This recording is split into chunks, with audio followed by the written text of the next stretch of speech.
What is up guys, it's Ruben from where2.host, and today we'll be doing a shared web hosting review for Ehost. We'll be going from sign up all the way through to getting a hosted website up and running. Let's do this. And here we have Ehost. They don't have any dedicated server packages for us. They seem to only have shared web hosting. And this is the offer, $2.75, not bad. It's a 50% discount from the regular $5.50. So that's what we're going to take. Yeah, we get to choose our domain.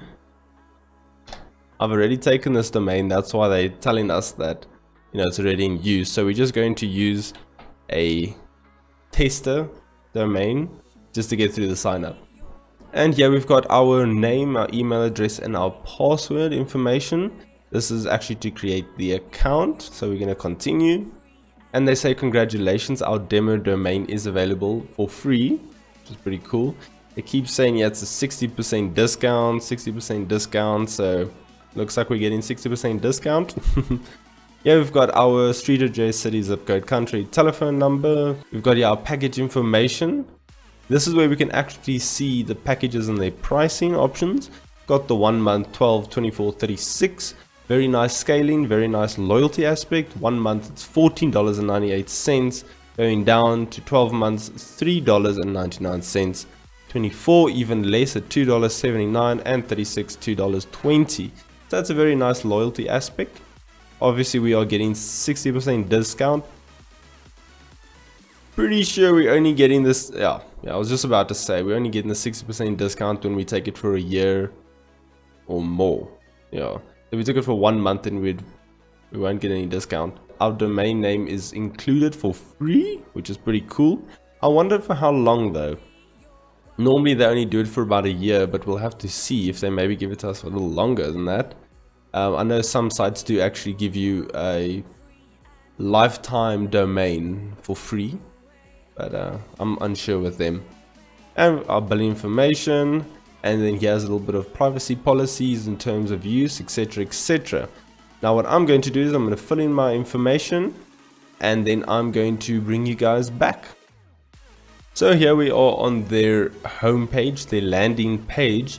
What happens is, if it's the first time you've just signed up, you should have a green little box here at the top saying that your account has been processed by the sales team or something to that effect. I can't actually remember. And then also it'll inform you that you must be very careful with what you choose, cPanel or website builder. I made the unfortunate mistake of going, whatever, I could probably change it. Bam, website builder. No, you cannot change it. Once you've selected website builder, that is all you can do. You'll have to register another hosting package to use the cPanel then, which I think is kind of lame. I don't think they should have done that to us, but regardless. Here we've got all the domains that is registered in this account. Now I went and I got the .com, but I also got the .site. Note that both of them were free. I haven't paid for either of them. They were actually given to me for free. I've already set up the .com email address, and I've added a protection service for the .com. And here we can assign sites. So once we've actually built a site, then we can assign it and say, okay, well, this domain, I want to host this specific site that I've built. And of course, we've got our email set up. This one has already been set up. This one still has to be set up. You can buy a new domain at any time you wish. So what they do is they say, okay, I want this .info, and they give you some suggestions and the pricing that is. I was lucky enough that when I actually signed up, I said, no, I'll use my own domain. And so I said, no, I already owned it. But then I found out that it doesn't work well with subdomains. So I said, okay, fine, I'll get a domain then. And then I was able to add, a few of them were actually free. So I added in one go, I added a .site and a .com and was free. So that was pretty cool. And here we've got our mailbox and everything regarding to mail. Looks like you can only set up one free email address per domain. Then after that it's like $5 per mailbox. So that for me is a bit that's pricey. Like, no, that's crazy. If you have a domain where you have not set up an email yet, instead of buy mailbox, it'll be a add mailbox. You see now, because we're only allowed one mailbox, that's where they limit you severely. That's pricey. Yeah, we've got the marketplace where you can just see all the different add-ons that you can get. There are quite a few to choose from. Yeah, we can add a whole bunch of add-ons like email accounts, site lock, ebooks, ad credits, etc, etc. Something interesting I noticed, they said we can get it for free, get a personalized email address for your website. But the first mailbox is completely free. Now, at first it didn't want to allow me to, but I'm going to see if I can maybe... Oh, no, they're clever. You can only get one mailbox free, and looks like we've used it up. After that we have to pay. And that's pretty much it. Now we can move on to actually getting a website up. Obviously, because I did not select cPanel, I can't even undo it and go back. So we'll just have to go with the website builder.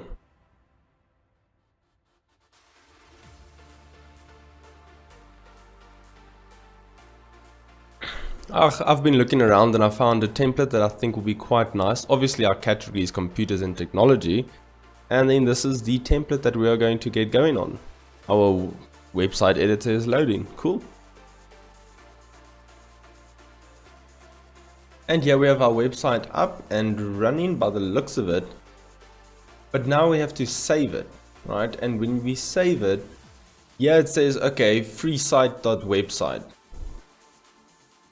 Now I'm saving it to a subdomain of sorts, and then what? So that's a bit weird for me, you know. It looks like they're using freesite or whatever as their domain, and then you'd go here, Ehost, and now we save it to that address. So what they do is they save it to that subdomain now, freesite, and then when you say publish, cool, so now it's been published, but I thought it's been published now to that other random freesite subdomain. Apparently not. Apparently it's actually here at one of my domains that I have. So if we actually went, so it's available at both. That's some interesting stuff. How is it actually working then? I've got no idea. Probably they just set up pointers to take a look at a different server, or I have no idea. That's so weird. That's interesting. That's all I'm going to say about it. It's interesting. Not entirely sure what's going on. But here it is. Let's change something. Alright, cool. So that's been saved now. Let's save it. And then they say it will be live at this subdomain. But what if I wanted to publish it to my main domain, like my .site? But it is. What the hell? Okay, the text has changed, and here it's also changed. So you've got this eh-demo-where-to-host.site. That's your domain that you've bought with Ehost, and I believe they just point your domain to here. Oh, you know what they probably do? Alright, I think I've got it figured out. This server, this address here has an IP address. Now what they're doing is they're probably saying, okay, shot, we'll have a bunch of servers. This is one of them, this free site with an IP address. And then all they're doing is when you register your domain, they say, cool, they'll just point that domain to that server's IP address. Anyways, so yeah, our website's up and it's running at the specified domain. Although they kind of chose it for me, I didn't get to choose which domain it's at. But luckily, I know how to fix that. So if you guys ever run into that issue where they just pointed to, let's say we've got 4 different domains, they'll just point it to whatever domain doesn't have an assigned site. So what you can do is if you wanted to, let's say I wanted to actually make it have ehost.com, then I'd go to it and I'd say manage, and then here you can go edit, and it says not assigned, and then here's a list, or there'll be lists. If you have like 3 or 4, then you could probably choose from them, but in this case we'll assign the one that we've made, and then it looks to be assigned. Right, now let's take a look at our site and see if it's actually worked. Okay, cool. Ehost demo. Let's copy that. Paste. Paste and go, actually. But anyways. So they've just told this domain to point to that IP address of wherever this is being hosted. I'm not actually even sure if they're hosting it now. It's kind of weird, but anyways, because I've got no information of IP addresses. Probably just the way it's done because they're using the website builder. But yeah, so we've now changed our domain to that one. And if you take a look at our domains, it has unassigned the previous domain, this ehost demo .site. It's unassigned it and reassigned it to that one. So you can't have it assigned to multiple things, so you can't have .site and .com pointing to the same IP address. So I guess that's the way they do it. And we are back. As you can see, some things have changed. Hint, hint, nudge, nudge. I bought the cPanel. I went, got another site. We have to test it. I'm really curious to see. So, yeah, we have it. Now, we can have some fun. And here we have Ehost's cPanel. I must say, it is one sleek looking cPanel. It looks very nice. Like, it's very, very nice. It's a bit big. Get a bit challenging to scroll through everything. So, moving on. We can install any one of these. WordPress, Joomla, Drupal, whatever we choose. But we've already dealt with site builders and plugin stuff. So let's look at FTPing our site in. Now, as you may notice, it was probably the first thing you noticed was we are no longer in Chrome. We are in Firefox. I don't know, something was happening with Chrome. Whenever I tried to open File Manager, it would just say, oops, something went wrong, and, you know, Chrome would crash. So I contacted support, and support said clear caching, and if that doesn't work, just use a different browser. I cleared the cache, and didn't work. So now we're in Firefox. But moving on, File Manager. You can choose where do we want to go. Let's go to the home directory. Okay, we've got our public HTML with nothing in it yet, as expected, So obviously the next step will to be actually FTP our demo site in so we can do some speed testing. So, but there's a catch. We have to create an FTP account. I was trying to connect to our EHC panel, a special FTP account, but apparently they don't allow for that. I had to contact support and say, hey, listen, you know, it's not working as expected. And they're like, yeah, no, they don't compensate for special FTP accounts. So I had to create an admin account. So it's just a regular FTP account. There's nothing different, really. Pretty much got the same rights and everything. Like, the path is the same, usage is the same. Not that big of a deal, really. So, but yeah.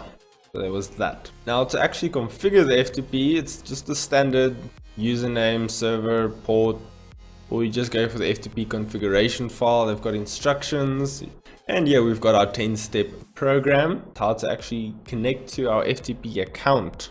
As you can see, I've actually already got it set up. You pretty much just go to your file site manager and then connect to the account, also the password, and then you just specify the password which you made for it.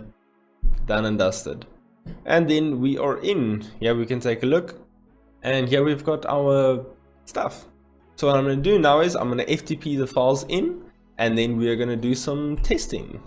Alright guys, so the files have been transferred in, but for some reason it wasn't working. I got a 404 error page because what happened is, for some reason, this DNS was pointing to this DNS. I don't know how that was happening, but it was pointing to the totally wrong IP address. So if you actually take a look here, so you see here, this is our demo. This was our website builder domain. It was pointing to this IP address. So what was happening was, this was actually that. So it was just pointing to the wrong, they called it namespace. So yeah, wrong IP address.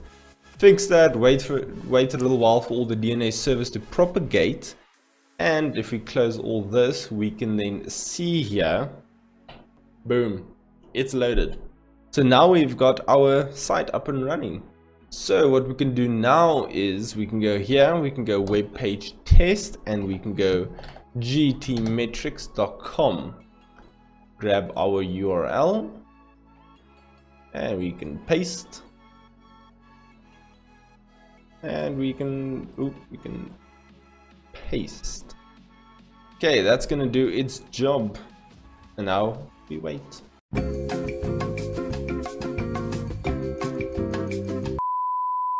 So our page has loaded. The initial load time was 1.8 seconds. Then this repeated view. So the repeated view was significantly slower. Start render, that's a really good speed index. 252 speed index is really good. But as we always do, we rerun the test and we check for constant result. Okay, our test has just finished. The first load time 1.7, start render 0.9, startup's pretty the same. Still a little bit of an increase in load time and start render. Let's just run it for the third time to make sure that we've got consistent rates. Alright, so we've got 1.7, start render. Yeah, you know, it's looking pretty stable. Speed index, it doesn't jump too much, so it looks like it's pretty stable. The caching is definitely working, as we can see in the waterfall. So everything is looking pretty good. And now for GT metrics. Pretty good page speed score. Why slow? It seems to be a common issue, the leverage browser caching. That we can easily fix. As we already know, we just update our HD access file. So I'm going to quickly do that and rerun the test. And updating the HD access file has indeed solved the issue for a perfect score. Obviously we don't use any content delivery network, so there's none of that, but they have now a pretty good solid score. And yeah, so that's a big thumbs up. So moving on to the things that I liked and things that I did not like. First of all, what I really liked was their sleek design. It was so nice to use. It felt so free and open and uncluttered, and it was just so nice to use, and it looked so nice. The color scheme was really well done. Whoever thought of it really took some time and effort, and it just looked very nice, and it was such a nice layout that I enjoyed it tremendously. Along with the marketplace, now this also goes along with the sleek design, but the marketplace's look, all of the pages just looked so nice and so sleek and elegant and spaced, and it was just so nice to use. It felt so easy on my eyes. Like, I didn't feel like I was bombarded with too much information or anything. It was just so nice. The Google Analytics, the fact that you can just throw in your Google Analytics ID and that it does the rest was really cool for me. And yeah, I like that. There's not much to say about it, but I really thought that was quite cool. The cPanel, the cPanel was so nice to use. It was, again, it was spacious, and I didn't feel like I was bombarded with information. And the fact on the cPanel that you can just drag and drop items was just awesome. Like, I really enjoyed that. Only issue is that unfortunately it didn't save the items, how you dragged and dropped them. So it was more for like a one-time use only kind of a deal. So if you refresh the page, it would kind of be gone. That was a bit lame, but that's fine. And then the server information, just the way it was laid out was very nice, and I really felt like I could obtain the information I needed quickly. And while you're using the cPanel, it's just there in the left hand side, and you can quickly see, okay, well, I'm running low on disk space, or the server load is really high, or something to that effect, you know. And that was just nice to see. Now moving on to the things that I liked and things that I did not like. Number one, something I really didn't like was this whole cPanel's website builder issue where you can't have both and you have to choose. Because reason being, I know for a fact that with a lot of other hosting websites, you have your cPanel and then you can have as an add-on or a quick install website builder. And now they prevent you from doing that. And then along with that, with the website builder, you save to some random subdomain of sorts, and I don't even know if they actually own the subdomain. It could be some other company hosting it and they just, you know, taking advantage of it or something. I don't know, but that was just really weird for me. Okay, so the support was really good. I have to say, I waited 5 minutes and then they said, okay, listen, yeah, we're sorry for you having to wait 5 minutes. But I had to contact the support quite a few times, 3 to be exact, because number one, I had the issue where your process or your order is currently being processed by a sales team. And then I was just like waiting there like, okay, well, what now?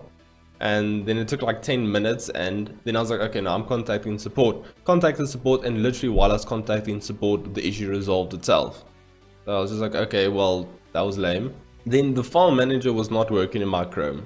This could very well just be something that I did. I'm not gonna blame them too much, but the fact that they've made something that could possibly break, I mean, if it happened to me, it could happen to anyone else. And then I had to contact support and the guy said, no, clear your cache. Okay, so I cleared my cache, didn't work. He said, okay, no, do this, do that. None of it worked. Then eventually he's like, okay, well, you're just gonna have to use another browser. So I opened Firefox and bam, then it worked. But the fact that I had to do that just made the whole experience not nice. And then the FTP account situation. So basically what it boils down to, I contacted them and I said, listen, I can't connect to my special FTP account because I've dealt with quite a few hosting companies now, and all of them, when they make a special FTP account, the main FTP account, they just use your password that you signed up with. But now all of a sudden, it doesn't want to work. My password doesn't want to work. So I contacted them like, hey, listen, why isn't it working? Is there something I'm unaware of? Like, oh no, they don't support special FTP. You'll just have to make an FTP account to connect to that. And I was like, okay, fine, then I'll do that. And then when you create an FTP account, it puts it into your public HTML / whatever your username at your domain is. And then so then I created the account, and then all of a sudden it's in some random subfolder, and so it was just really lame. It wasn't nice to have to deal with it that way. And then how do I unsubscribe? How? I don't know, maybe I just missed something in the documentation, but I've got no idea how to unsubscribe. Maybe I have to wait for it to expire, and then like a month before it expires I have to say, hey, okay, don't renew this product, or I don't know, because now it's just sitting there and I don't know how to unsubscribe from it. For example, I created the .site extension when I was trying to create the .com, and now it's just sitting there. Now I've got some random .site that I'm not going to use. Just weird that I can't unsubscribe. I have no control in that aspect, and that's not nice. When control is taken from a user, that's just not cool. And that does it for today's review of Ehost. I hope you guys now have a better idea of who you would want to host your website.